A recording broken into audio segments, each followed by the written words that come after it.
زبور 22۔ اے میرے خدا تو نے مجھے کیوں چھوڑ دیا؟ تو میری مدد اور میری نالہ فریاد سے کیوں دور رہتا ہے؟ اے میرے خدا، میں دن کو پکارتا ہوں پر تو جواب نہیں دیتا، اور رات کو بھی اور خاموش نہیں رہتا، لیکن تو قدوس ہے، تو جو اسرائیل کی حمد و ثنا پر تخت نشین ہے۔ ہمارے باپ دادا نے تجھ پر توکل کیا، انہوں نے توکل کیا اور تو نے ان کو چھڑایا۔ انہوں نے تجھ سے فریاد کی اور رہائی پائی، انہوں نے تجھ پر توکل کیا اور شرمندہ نہ ہوئے۔ پر میں تو کیڑا ہوں، انسان نہیں، آدمیوں میں انگشت نما ہوں اور لوگوں میں حقیر۔ وہ سب جو مجھے دیکھتے ہیں میرا مضحکہ اڑاتے ہیں، وہ منہ چڑھاتے، وہ سر ہلا ہلا کر کہتے ہیں، اپنے کو خداوند کے سپرد کر دے، وہی اسے چھڑائے۔ جبکہ وہ اس سے خوش ہیں تو وہی اسے چھڑائے۔ پر تو ہی مجھے پیٹ سے باہر لایا، جب میں شیر خوار ہی تھا تو نے مجھے توکل کرنا سکھایا۔ میں پیدائش ہی سے تجھ پر چھوڑا گیا، میری ماں کے پیٹ ہی سے تو میرا خدا ہے۔ مجھ سے دور نہ رہ، کیونکہ مصیبت قریب ہے، اس لیے کہ کوئی مددگار نہیں۔ بہت سے سانڈوں نے مجھے گھیر لیا، بسن کے زوراور سانڈ مجھے گھیرے ہوئے ہیں، وہ پھاڑنے اور گرجنے والے ببر کی طرح مجھ پر اپنا منہ پسارے ہوئے ہیں۔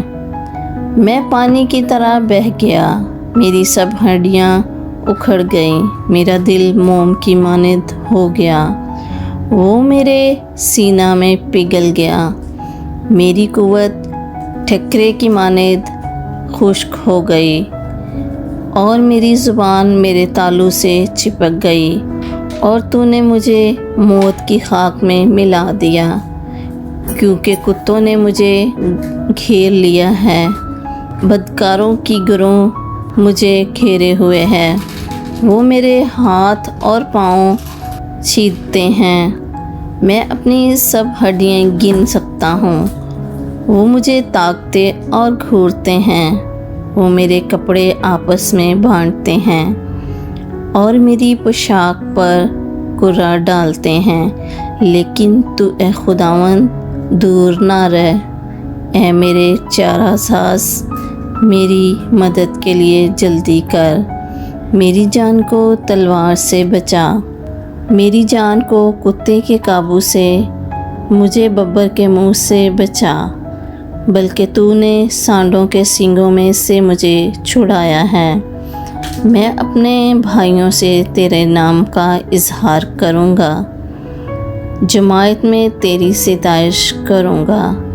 اے خداوند سے ڈرنے والو، اس کی ستائش کرو، اے یعقوب کی اولاد سب اس کی تمجید کرو، اور اے اسرائیل کی نسل سب اس کا ڈر مانو، کیونکہ اس نے نہ تو مصیبت زدہ کی مصیبت کو حقیر جانا، نہ اس سے نفرت کی، نہ اس نے اپنا منہ چھپایا، بلکہ جب اس نے خداوند سے فریاد کی تو اس نے سن لی۔ بڑے مجمع میں میری ثنا خوانی کا باعث تو ہی ہے، میں اس سے ڈرنے والوں کے لیے روبرو اپنی نظریں ادا کروں گا۔ حلیم کھائیں گے اور سیر ہوں گے، خداوند کے طالب اس کی ستائش کریں گے۔ تمہارا دل ابد تک زندہ رہے، ساری دنیا خداوند کو یاد کرے گی اور اس کی طرف رجوع لائے گی، اور قوموں کے سب گھرانے تیرے حضور سجدہ کریں گے، کیونکہ سلطنت خداوند کی ہے، وہی قوموں پر حاکم ہے۔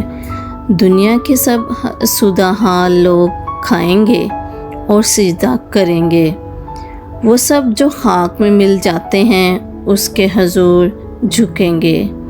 بلکہ وہ بھی جو اپنی جان کو جیتا نہیں رکھ سکتا، ایک نسل اس کی بندگی کرے گی، دوسری پشت کو خداوند کی خبر دی جائے گی۔ وہ آئیں گے اور اس کی صداقت کو ایک قوم پر جو پیدا ہو گئی یہ کہہ کر ظاہر کریں گے کہ اس نے یہ کام کیا ہے۔ آمین۔ Subscribe.